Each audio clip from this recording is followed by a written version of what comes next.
guys, may bawas na. Natikman na namin and masasabi ko, masarap. Legit. Alam mo yung comment pang trentahin? Sakto lang yung tamis. Hindi ganun katamis. Hindi ko kayo sa hinahype, pero legit siya, masarap. So, binili namin to sa C5 Shell.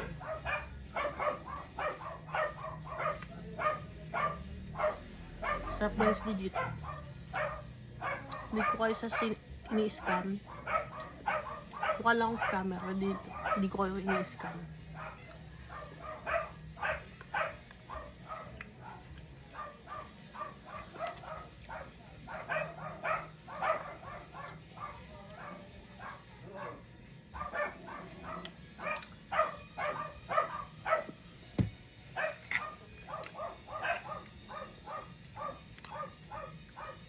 Yung binili nga pala namin is